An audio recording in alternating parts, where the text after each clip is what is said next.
Apple vient de sortir le MacBook Pro M5, mais il y a un truc bizarre, uniquement sur l'entrée de gamme, pas de M5 Pro, pas de M5 Max, pas de 16 pouces, juste ce 14 pouces à 1799 €. Alors forcément une question, est-ce le meilleur rapport qualité-prix de 2025 ou un piège déguisé en bonne affaire? Je l'ai testé pendant 3 semaines et j'ai découvert un truc qu'Apple ne met pas sur la fiche technique. Je te raconte tout.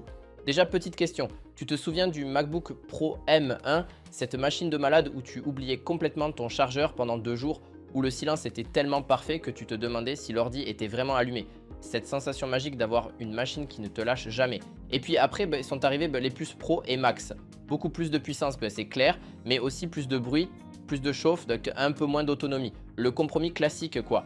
Donc quand Apple a annoncé le M5 uniquement sur l'entrée de gamme, j'ai eu un espoir simple. Je me suis dit, et si c'était le retour du MacBook Pro parfait, celui qui combine le design premium, l'écran de fou, la connectique complète, avec ce silence et cette endurance du début. Bref, le meilleur des deux mondes. Alors déjà, au niveau du look, rien ne change, même châssis aluminium premium, même finition irréprochable, tu le prends en main et tu sens direct que c'est un outil sérieux. Pas un jouet fragile, c'est dense, c'est équilibré, ça inspire confiance.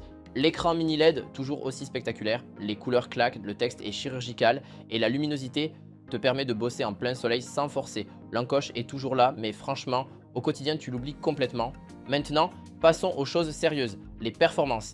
Parce qu'un bel écran, c'est cool, mais la vraie question c'est, est-ce que ça suit niveau perf? Et là, franchement, la puce M5 m'a scotché. Un port de plan 4K hyper rapide, timeline qui reste fluide même avec des corrections colorimétriques lourdes, nickel, détourage IA instantané, pareil. En plus, le stockage interne a pris un coup de boost, c'est beaucoup plus véloce qu'avant. Concrètement, pour du montage vidéo sérieux, de la création de miniatures, du design web, de la retouche photo, tu n'as pas du tout l'impression de bricoler. Tu as l'impression d'avoir un vrai outil pro entre les mains et c'est exactement ça qui change la donne. Tu ne te poses plus la question avant de lancer un projet, tu ouvres ton logiciel, tu bosses, point barre. Par contre, et là j'arrive au premier truc qui m'a déçu, ce modèle n'a qu'un seul ventilateur. Résultat, dès que tu pousses un peu la machine, tu l'entends tourner. Attention, c'est pas insupportable, hein, mais si tu viens chercher le silence absolu du M1, là c'est une petite déception. Le rêve du MacBook totalement silencieux sur tous les usages, malheureusement, ne se réalise pas complètement. Pour être précis, en navigation web, retouche légère, écriture, zéro bruit, c'est parfait. Mais en export vidéo 4K ou en gaming, là tu vas l'entendre. C'est pas dramatique, mais c'est là. Et puis il y a un autre sujet qui commence à devenir crucial, l'IA locale. Faire tourner des modèles de langage ou des outils d'IA directement sur ta machine sans passer par le cloud. Ça demande énormément de RAM. Donc si tu configures ce Mac trop juste en mémoire unifiée, genre avec seulement 16 Go, tu vas vite sentir la limite. Pas forcément pour ton usage d'aujourd'hui, mais pour toutes tes expérimentations de demain. Et c'est vraiment le piège de ce Mac. Acheter la dernière génération, mais sans la marge suffisante pour explorer les nouveaux usages qui vont arriver. Tu vois ce que je veux dire? Bon, maintenant parlons du truc qui m'a le plus bluffé, l'autonomie. Parce que même si le silence n'est pas toujours au rendez-vous, l'autonomie, elle est juste spectaculaire. Écoute ça. L'autre jour, je suis parti bosser au café. 9 h du matin, batterie à 100%. Je fais ma veille, je mate une série.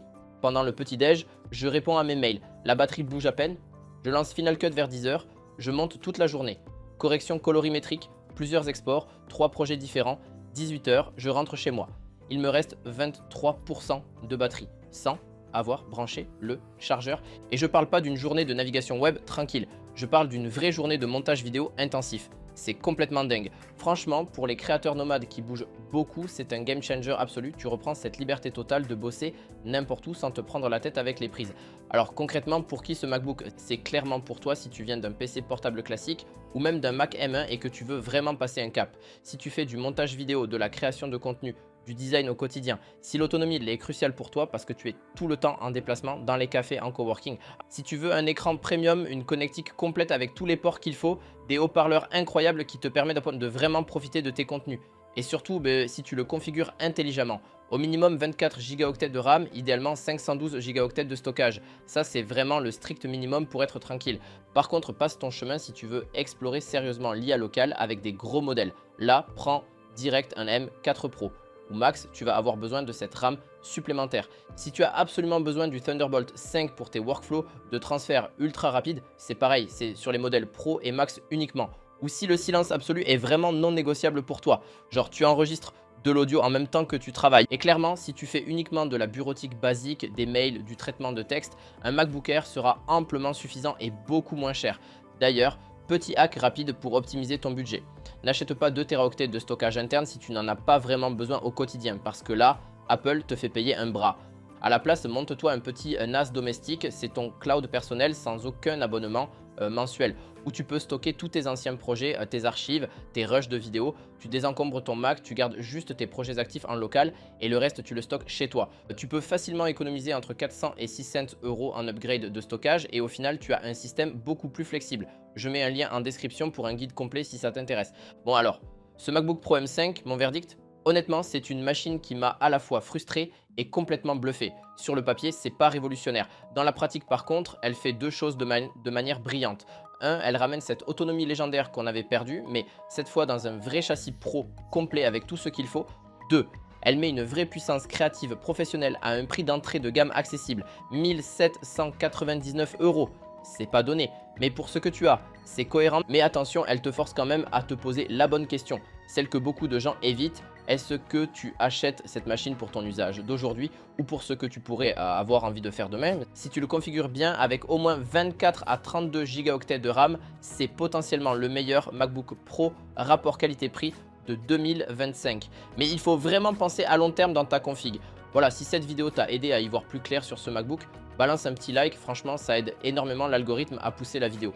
En description, tu trouveras le lien vers le MacBook Pro M5, le guide complet pour monter ton NAS personnel et aussi un comparatif détaillé entre le M5 et le M4 Pro si jamais tu hésites encore entre les deux. Dis-moi en commentaire, toi tu es plutôt team autonomie à fond ou team puissance absolue, peu importe le prix, ça m'intéresse de savoir ce qui compte le plus pour toi. Et si tu veux plus de tests honnêtes comme ça, sans bullshit, abonne-toi à la chaîne. Allez, à très vite pour la prochaine vidéo.